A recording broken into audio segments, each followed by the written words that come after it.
Hey y'all, welcome back to Neutrality.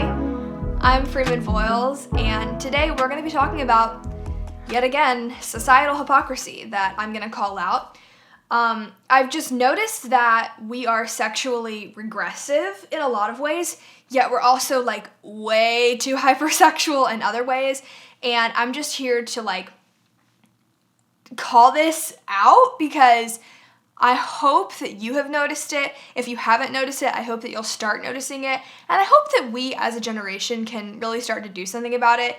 It's just this hypocrisy, and I think both sides of the coin are really toxic. So, we are extremely sexually regressive in a few ways. For one, we do not like when a middle schooler shows her shoulders in school because it apparently distracts boys, which, what? We don't like when a woman breastfeeds in public because it's apparently lewd.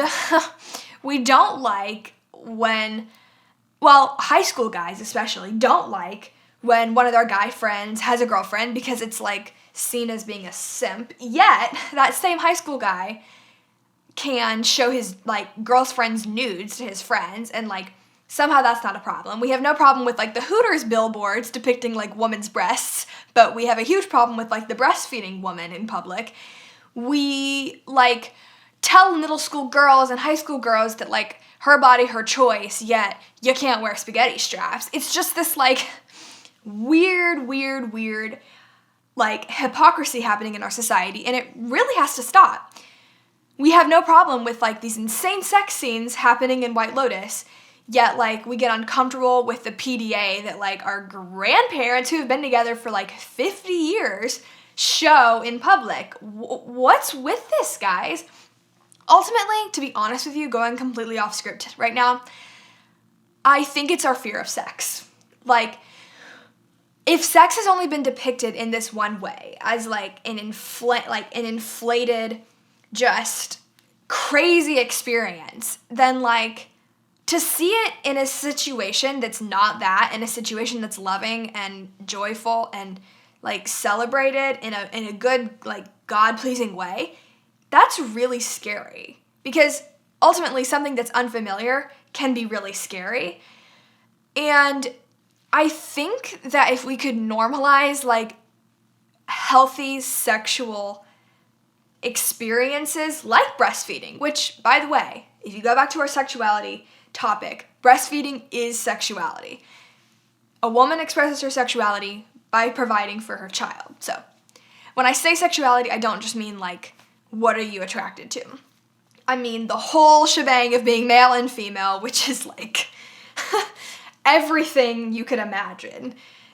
My femininity makes me choose all kinds of things. It makes me who I am. My sexuality is who I am, if you use the term in the correct way. Okay, if that doesn't make sense, go back to a couple episodes ago where I talked about that. But going back to today, so I really think that if we could depict sexuality as a really beautiful union between, yes, male and female, but also sexuality as providing for your child, then we could stop getting so freaked out when we see sexual, objects like breasts being used for something other than what? A man's pleasure. What? Crazy idea. I think that it's just hard for us to wrap our brains around the fact that this human body can be used for more than satisfying a partner. And when we do see it in a way that's her shoulders don't have to be a distraction to boys. Boys in Europe function freely, even though they seen the same girls down at a topless beach that weekend. They function fine. So first of all, why the burden is on the woman to not distract boys is beyond me.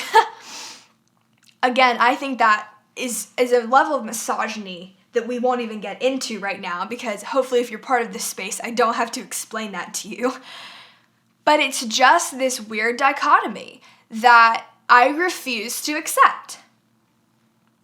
In the beginning, man and woman were unashamed.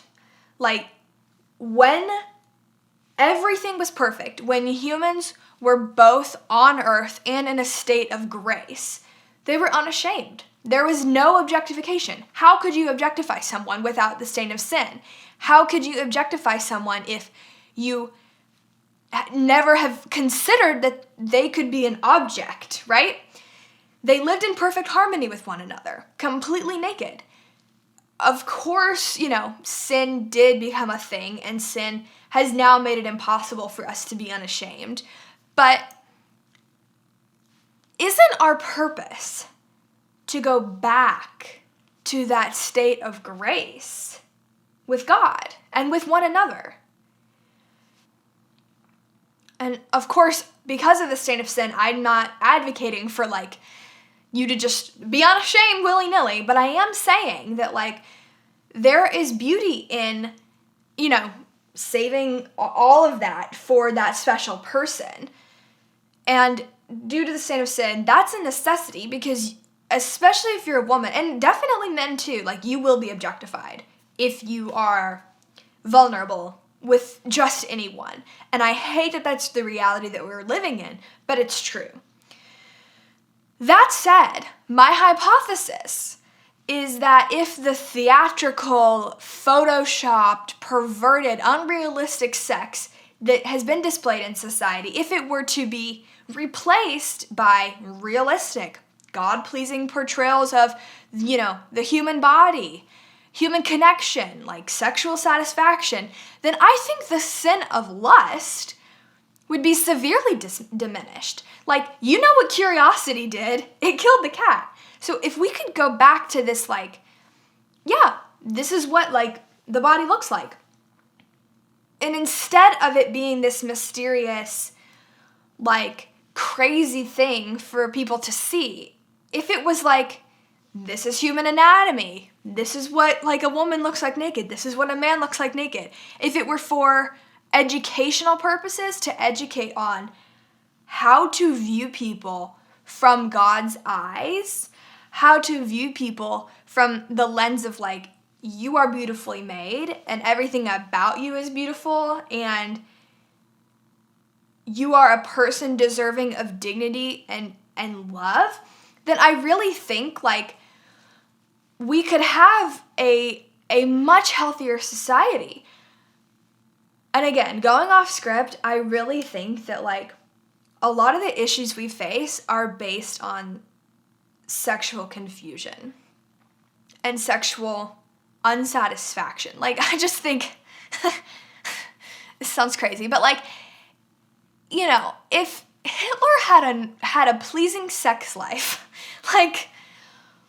what would he look like? I mean, he would probably still be a terrible person, but if everyone had a normal, healthy sex life, I truly think we would be so much better off. I mean, there is an epidemic of sexless marriages. There is an epidemic of loneliness. And that I could go into the reasons for that. It's not just because, we're on this, chaste cleanse. It's because, we're lonely. But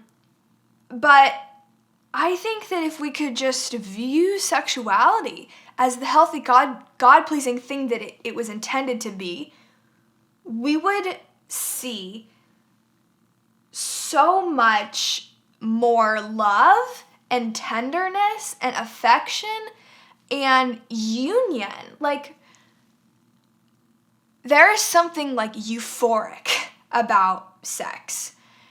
And if done in the right ways with the right person, that inevitably is going to translate into other areas of your life. So sex itself, while is beautiful and is perfect, it also means a lot for all other aspects of your life. How you connect with people of the opposite sex, how you see that person, how you see everyone in your life. Okay, going back to, sorry about that little rant, going back to the specifics. The reason porn is so addictive is because sex sells, and it's because it's shocking. But imagine a world in which seeing a naked body wasn't shocking.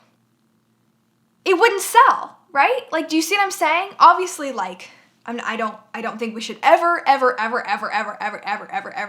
see two people have sex. That is shocking. Like, yes, porn is shocking for a reason more than like the fact that they're naked. But if we could see two people naked and that not be shocking, then the Hooters girl wouldn't be shocking. The stripper wouldn't be shocking because there would be no desire to see what's underneath. There would be no like lure of it, you know? If we all had satisfying sex lives, then watching porn would be just like, it would just be like watered down. It would be a watered down version of what's happening at home. And why, like, would you even need that? It's because we are not exposed to sex in healthy ways. That's why the White Lotus scene of like the blowjob is so riveting. It's like I can still remember it. Like, extremely like jarring. Like, it takes an active decision, like an active, like, I have to look away. This is not right. Like, I should not be watching these two people have sex. Like, it's because, like, that's the only way sex is depicted. If we saw that scene in the context of, like, normal sex depictions, it would be like, yikes, like, they're not happy, they don't love each other. And obviously that's like part of what I'm thinking when I see it.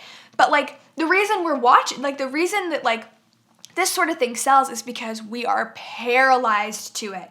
And it's because we are not exposed to it in healthy ways. Not to mention, if we only know what it looks like, we have no way of knowing how it's supposed to feel. We have no way of knowing, you know, the realities of it.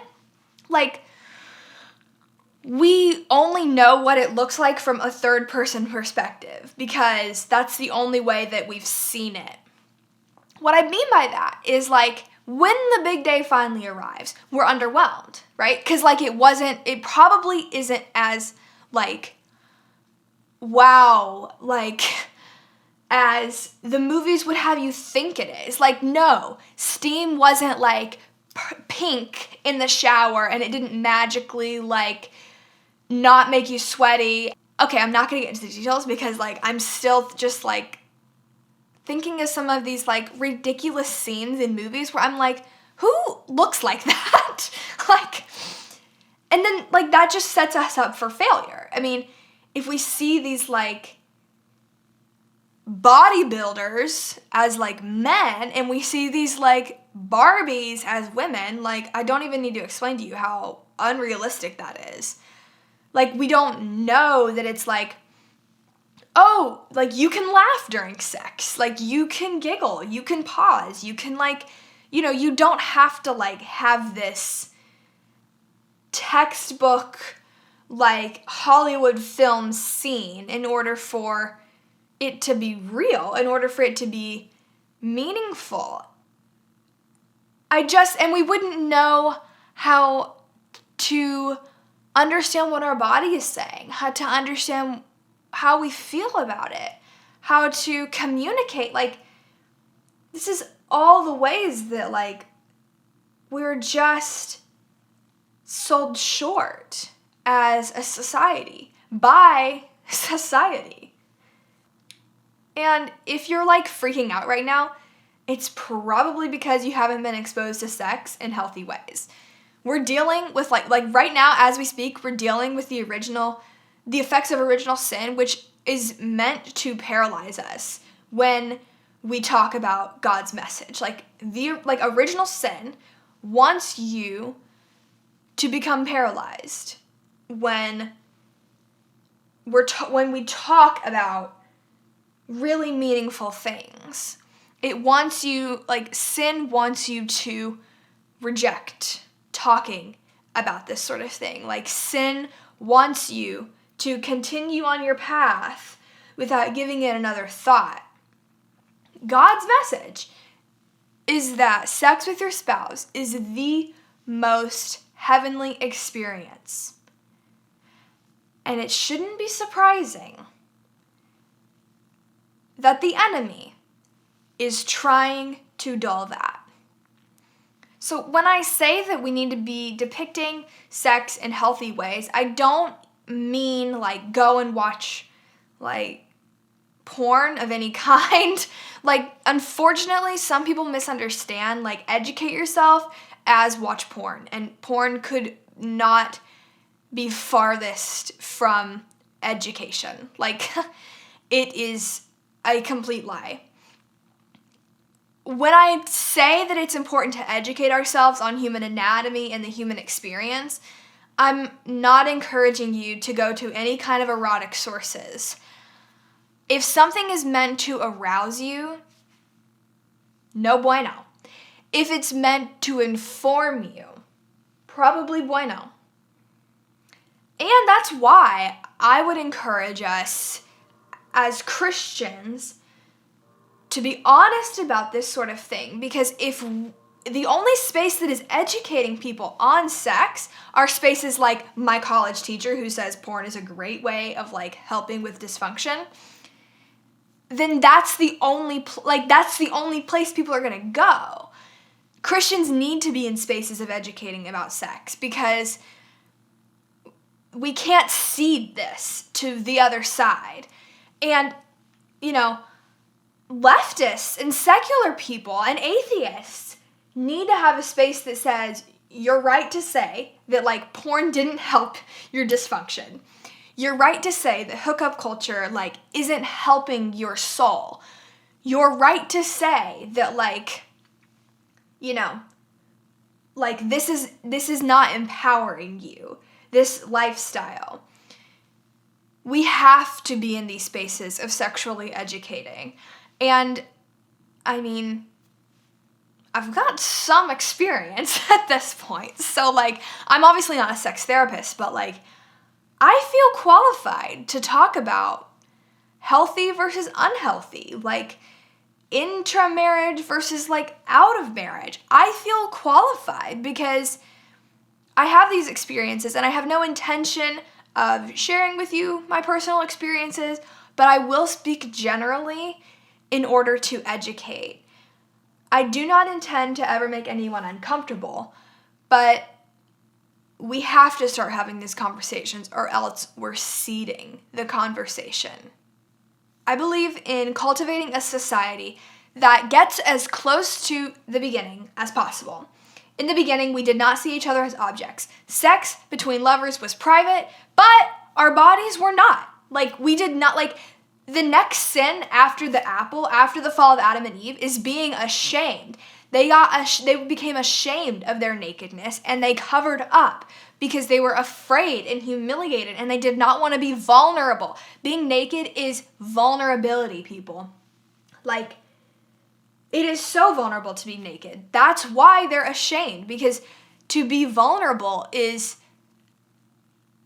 seen as weakness. Not only is it seen as weakness, but why would you be vulnerable in a world that is horrible, right? Sex between lovers was private, but our bodies were not. Man and woman knew satisfaction.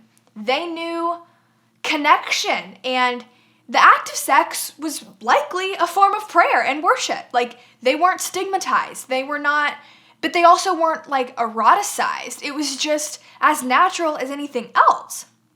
Not something to flaunt, but not something to hide. So, here's what I believe an ideal society would look like. First and foremost, the epidemic of loneliness would be eradicated. The reason that we need these extreme cases of sex in order to grab our attention is because we're lonely. Okay, think about it this way. If you're really thirsty, no pun intended, a normal cup of water is not going to, like, be as arousing to you as, say, a gallon of water.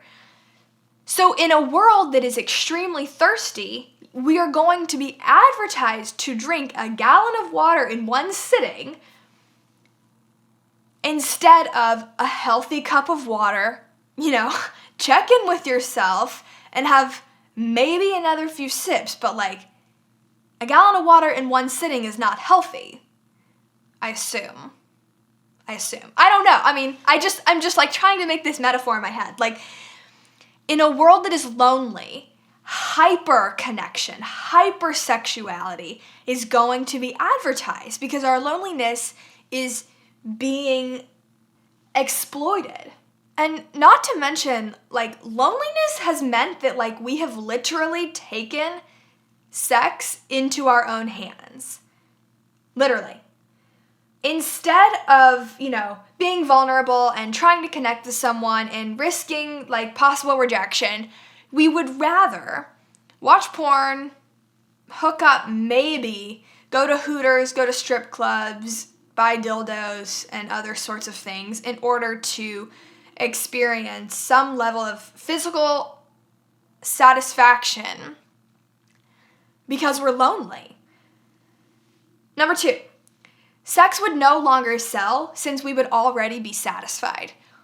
We don't need to buy something if we're already satisfied with what we have.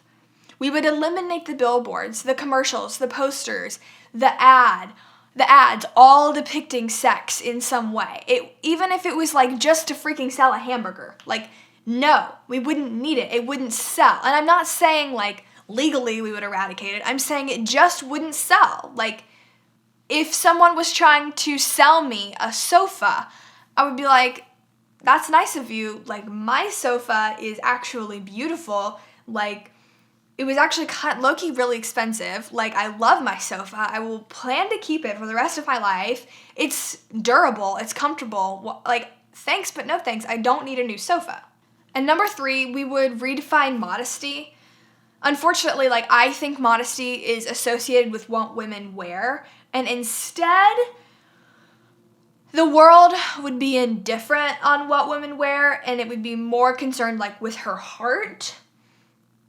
In this perfect world that I'm dreaming of, it would be unthinkable for a woman to wear ridiculous, scandalous clothes or engage in lustful thoughts, and vice versa, and same for a man, because that just would not be necessary. The expectation of modesty would also be applied on men equally. It would be unthinkable for him to watch porn or have lustful thoughts or ask for nudes from anyone because it would just dull the real experience that we would understand. Maybe not all of us experience, but we would understand it. We would get that, like, this is dulling it. This is watering it down. I don't want inflatable boobs because the real thing is so much better. Like, I also think that whenever sex is depicted, it should either be in an artistic or informational way.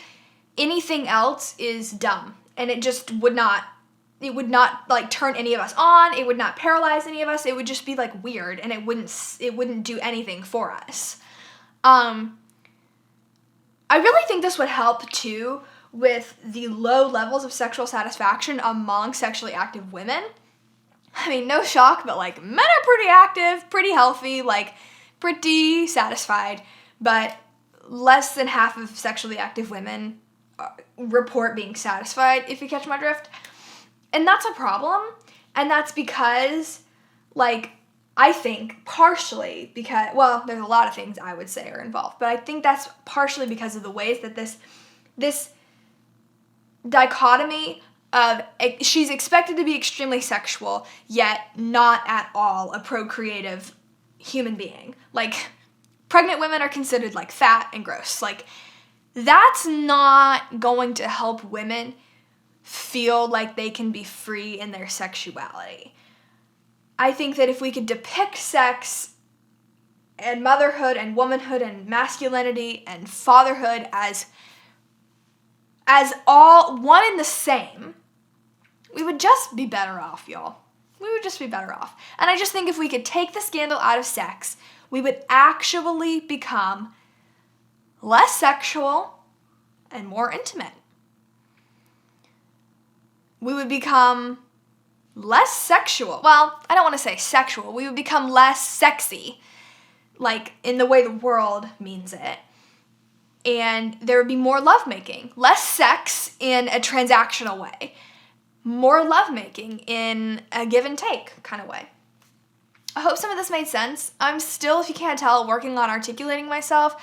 A lot of these things that I've written, it's been months because I've had this idea for this podcast for a really long time, and I started writing and writing and writing and writing, and so it's kind of taking me a little while to like revisit what I meant by certain things, and all I'm saying is that like, thanks for bearing with me as I kind of ramble these first few episodes.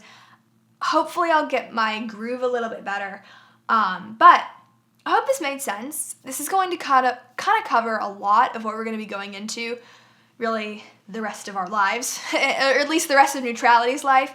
I plan to be progressive. I plan to be liberal sexually with you all because I think if we were given opportunities to see sex and the physique as something more than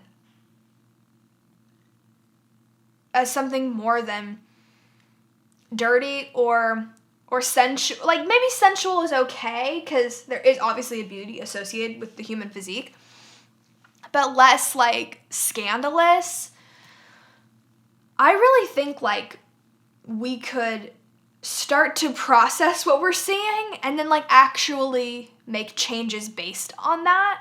So I hope you're able to bear with me a little bit. If you're a Christian, you're probably freaking out. You're probably really nervous about everything I'm saying, but that's just because we have kind of been programmed to see sex as either yeah, do it, yes, or like don't talk about it. And I just really hate that. And in a lot of ways, the same person is sharing the same sentiment of both of those things in the same breath. So it's just this weird like hypocrisy. Anyways, thank you all for listening, and until next time, stay neutral.